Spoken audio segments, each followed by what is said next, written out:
240 años después de Nerón, el enemigo había aprendido de sus errores. Esta vez, el plan era perfecto.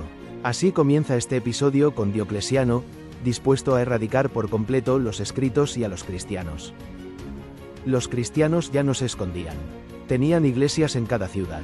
Sus escritos circulaban libremente, y eso era intolerable. La guerra espiritual entraba en una nueva fase. Si Nerón había fracasado atacando sin estrategia, Diocleciano lo haría diferente. Durante años estudió el problema. Consultó estrategas, analizó por qué había fallado Nerón, y encontró la respuesta. Los cristianos dependían de sus textos. Sin evangelios, sin cartas, sin escrituras. Su fe se desvanecería en una generación. 23 de febrero del año 303, Diocleciano firmó el decreto más brutal contra los escritos sagrados jamás conocido. Todas las iglesias serán arrasadas. Todas las escrituras serán destruidas por el fuego. Todos los libros sagrados serán entregados y quemados. Los cristianos que se nieguen a entregar sus escritos serán ejecutados, sin excepciones. Al amanecer del mismo día, la primera iglesia cristiana en Nicomedia fue arrasada. Diocleciano quería enviar un mensaje. Los soldados encontraron una biblioteca completa, cientos de manuscritos, evangelios en griego, cartas de Pablo, copias de los salmos. Todo fue apilado en la plaza pública. El mismo emperador encendió el fuego. Hoy comienza el fin del cristianismo, declaró.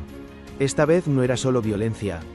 Los soldados fueron entrenados específicamente para encontrar escondites de manuscritos. Se ofrecieron recompensas por información. Espías infiltraron comunidades cristianas. La presión era total. Torturaban escribas para que revelaran la ubicación de bibliotecas secretas. No dejaron piedra sin mover. Satanás había diseñado el plan perfecto. Esta vez, los textos no sobrevivirían. O eso pensaba. Pero había algo que ni Diocleciano ni el enemigo habían considerado. Los cristianos habían tenido 240 años para prepararse. Durante décadas de paz relativa, habían creado una red de preservación sofisticada. Copias de copias, distribuidas en docenas de ciudades. Mientras soldados quemaban manuscritos en una ciudad, escribas trabajaban sin descanso en 10 ciudades diferentes haciendo copias nuevas. Un escriba llamado Luciano desarrolló una técnica ingeniosa. Distribuía diferentes secciones entre múltiples copistas. Si descubrían una parte, las otras seguían seguras.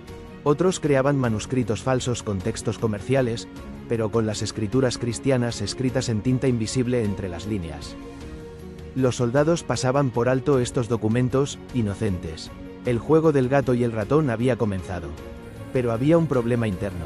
Algunos cristianos, aterrorizados, comenzaron a entregar manuscritos para salvar sus vidas. Los llamaron traditores, a los que traicionaron. La comunidad se dividió. ¿Era mejor morir protegiendo copias que existían en otros lugares? La batalla espiritual alcanzó su punto máximo. Era literal. La palabra de Dios contra el poder de las tinieblas. Jesús lo había profetizado. Los perseguirán por causa de mi nombre. Y cada palabra se estaba cumpliendo. La persecución duró 8 años brutales. Miles de manuscritos fueron destruidos. Bibliotecas completas reducidas a cenizas. Desde cualquier perspectiva, debería haber sido el fin. En el año 305, Diocleciano abdicó. Estaba enfermo, agotado. Había dado todo por destruir esos escritos. Pero cuando renunció, algo extraordinario había ocurrido. Los manuscritos no solo habían sobrevivido, se habían multiplicado. Había más copias, mejor distribuidas, más cuidadosamente escondidas que antes de la persecución. El plan perfecto había fracasado. La promesa de Jesús se había cumplido. El cielo y la tierra pasarán, pero mis palabras no pasarán. Era literal. La presión había creado resistencia. El enemigo había perdido de nuevo. Su plan más elaborado había resultado en victoria para la palabra de Dios. Solo 8 años después, en el 313, un nuevo emperador llamado Constantino haría algo impensable. Se paró diciendo: Firmaré el edicto de Milán legalizando el cristianismo. La persecución había terminado, y los manuscritos saldrían de sus escondites. El fuego imperial que iba a acabar con la Biblia había terminado forjando su supervivencia. Dios había convertido el ataque en victoria. La guerra espiritual había demostrado algo. Cuando Dios promete preservar su palabra, ningún imperio puede detenerlo. Roma había caído, Diocleciano había muerto, pero las palabras que trataron de quemar seguían vivas. Pero Satanás no se rendiría. Si no podía destruir la Biblia, la escondería de otra forma. Durante 1000 años, la palabra de Dios quedaría encerrada en un idioma que el pueblo no entendía. El oscurantismo estaba por comenzar.